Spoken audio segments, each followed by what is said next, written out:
Hi friends, welcome to my YouTube channel Jokkala JV TV.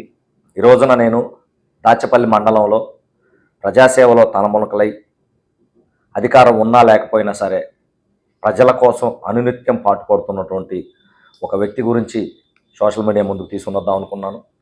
ఎందుకంటే సమాజ సేవ చేసేవాళ్ళు చాలా తక్కువగా ఉన్నారు ఈ రోజుల్లో. కానీ ఆ సేవ చేసే వ్యక్తుల్ని గుర్తించి సమాజానికి తెలియపరచడం అనేది ఒక పౌరుడిగా నా బాధ్యతగా నేను భావించాను. అందులో భాగంగా నాకు తెలిసినంత వరకు ఈ మండలంలో కావచ్చు, పక్క మండలాల్లో కావచ్చు, ఎక్కడైనా సరే ప్రజలకు ఉపయోగపడే పనులు చేస్తున్నటువంటి వ్యక్తుల్ని గుర్తించి వారు చేస్తున్న సేవా కార్యక్రమాలని ప్రజల ముందుకు తీసుకొని వస్తూ వారు చేస్తున్న సేవని ప్రజలకు తెలిసే విధంగా, అదేవిధంగా సేవ చేస్తున్న వ్యక్తుల్ని గౌరవించడం కూడా మన బాధ్యత కాబట్టి, సమాజంలో ఉన్న ప్రతి ఒక్కరి బాధ్యత కాబట్టి వారందరినీ నా వీడియోల ద్వారా మీ ముందుకు తీసుకుని వస్తున్నాను. అందులో భాగంగా ఈ రోజున మన వీడియోలోకి వస్తున్నటువంటి వ్యక్తి దాచేపల్లి మండల తెలుగు యువత అధ్యక్షులు నాయబ్ అబ్దుల్లా గారు. వీరిని దాచేపల్లి మండలంలో ఒక గవర్నమెంట్ స్కూల్లో ఒక 2 సంవత్సరాల నుంచి బోరింగ్ లేక పిల్లలు 400 మంది పిల్లలు ఇబ్బంది పడుతూ ఉంటే నేను తనని కలిసి, తను నాకు మిత్రుడు, తనని కలిసి జస్ట్ ఒక మాటగా అడిగాను, నా ఇట్లా ఇబ్బందిగా ఉంది స్కూల్లో పిల్లలు, కొంచెం ఏదన్నా ఉంటే సాయం చేయగలవని. నేను అడిగిందే తడువుగా ఏమాత్రం ఆలోచన చేయకుండా తప్పకుండా వారికి బోర్ వేయించి మోటార్ బిగిద్దాం, అది నా బాధ్యత అని చెప్పి వెంటనే బోర్ తీసుకుని వచ్చేసి బండితోటి బోర్ వేయించి పుష్కలంగా నీరు పడ్డాయి. తర్వాత దానికి మోటార్ కూడా బిగిస్తాను అని చెప్పేసి వాగ్దానం చేసినటువంటి గొప్ప మనసున్న వ్యక్తి నాయబ్ అబ్దుల్లా గారు. నేను తన గురించి ఎంక్వైరీ చేయటం స్టార్ట్ చేశాను. ఎందుకంటే ఒక మాటగా జస్ట్ పరిచయం ఉన్న వ్యక్తిగా నేను అడిగిన మాటకే దాదాపు 70 నుంచి 80 రూపాయలు ఖర్చు పెడుతూ ఆ పిల్లల కోసం సేవ చేసిన వ్యక్తి తను ఇంకా ఎన్ని సేవా కార్యక్రమాలు చేశాడో అని తెలుసుకుందాం అని చెప్పేసి అసలు తన గురించి ఎంక్వైరీ చేసిన తరుణంలో నాకు తెలిసిన నిజాలు, గత 2023-24 ఆర్థిక సంవత్సరంలో నీటి ఎద్దడి వచ్చినప్పుడు దాచేపల్లి మున్సిపాలిటీ, నడికుడి దాచేపల్లి మున్సిపాలిటీ పరిధిలో దాదాపు 7 బోర్లు తన సొంత ఖర్చులతో వేయించిన గొప్ప వ్యక్తి అతను. అంతేకాకుండా 13 ట్యాంకర్ల ద్వారా అనునిత్యం ప్రజలకి నీటిని సరఫరా చేసినటువంటి మనసున్న మహారాజు అని నేను తెలుసుకున్నాను. అంత గొప్ప వ్యక్తి గురించి మనం పేపర్లలో కానీ, మనం టీవీల్లో కానీ ఎక్కడ చూసిన దాఖలాలు.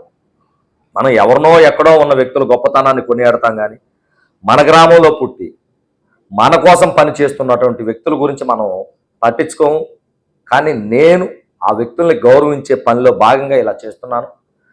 తను ఈ 3 నెలలు పెట్టిన ఖర్చుని ఒక అంచనాగా నేను తెలుసుకుంటే దాదాపు 45 నుంచి 50 లక్షల రూపాయలు ప్రజలకి నీటిని అందించడం కోసం ఖర్చు పెట్టాడని తెలుసుకున్న తర్వాత ఆశ్చర్యపోయాను. అటువంటి గొప్ప వ్యక్తిని ఈ రోజున సమాజం ముందుకు తీసుకుని రావాలనే ఉద్దేశంతోనే నేను ఈ రోజున ఈ వీడియో చేయటం జరుగుతుంది. మరొక వీడియోలో తను అసలు ఎందుకు చేస్తున్నాడు ఈ కార్యక్రమాలు, ఎవరి ప్రోద్బలంతో చేస్తున్నారు, ఎవరు ఆశయాలకు అనుగుణంగా చేస్తున్నారని చెప్పేసి తనతోనే చిట్చాట్ కార్యక్రమం తప్పకుండా చేస్తాను. ఎందుకంటే సేవ చేస్తున్న వ్యక్తుల్ని గుర్తించి వారిని సమాజానికి తెలియపరచడం, సమాజంలో వారికి గౌరవప్రదమైన స్థానాన్ని కల్పించడం అనేది మన బాధ్యత కాబట్టి ఆ దిశగా నేను అడుగులేస్తున్నాను. అతన్ని పలకరించినప్పుడు దాదాపు 50 లక్షల రూపాయలు గత నీటి ఎద్దడిలో పెట్టాను అని చెప్పినప్పుడు ఆనందం వేసింది.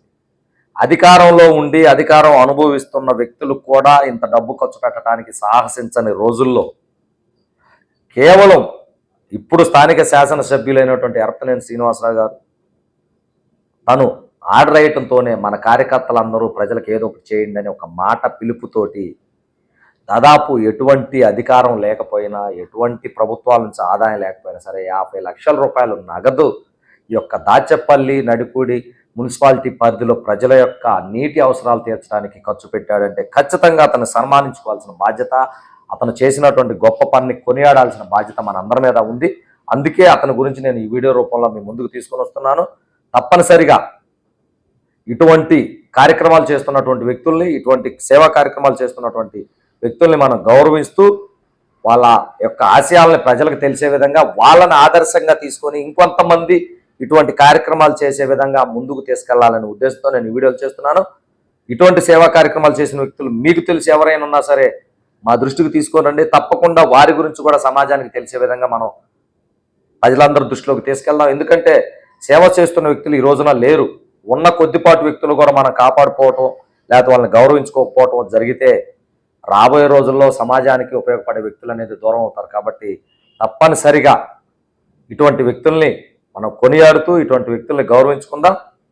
అలానే వీళ్ళని ఇన్స్పిరేషన్గా తీసుకుని ఇంకొంతమంది సేవా కార్యక్రమాలు చేసే విధంగా ముందుకు రావాలని చెప్పేసి మనస్ఫూర్తిగా కోరుకుంటూ, ఏదేమైనప్పటికీ దాచేపల్లి మండలంలో అధికారంతో సంబంధం లేకుండా ప్రతిపక్షంలో ఉన్నప్పుడే దాదాపు 50 లక్షల రూపాయలు ఖర్చు పెట్టి ఈ మండల ప్రజల యొక్క దాహార్తిని తీసినటువంటి నాయబ్ అబ్దుల్లా గారికి మనస్ఫూర్తిగా అభినందనలు తెలుపుతూ, మీరు ఇలానే మురుముందు మంచి సేవా కార్యక్రమాలు చేయాలని, ఆ భగవంతుడు ఆశీస్సులు మీకు ఆర్థికంగా అందించాలని, మీరు ఎంత ఆర్థికంగా బలపడితే అందులో కొంత సమాజానికి ఉపయోగపడతారు. కాబట్టి మీలాంటి వాళ్ళు ఆర్థికంగా చేయూతను అందించాలని ప్రజాప్రతినిధులు కూడా వేడుకుంటూ ఈ రోజున ఈ వీడియో తీసుకున్నందుకు నాకు ఆనందంగా ఉంది. మరొకసారి మన మండల తెలుగు యువత అధ్యక్షులు నాయబ్ అబ్దుల్లా గారి తోటి చిట్ చాట్ కార్యక్రమంతో మీ ముందుకు వస్తాను. జై జవాన్, జై కిసాన్, జై హింద్.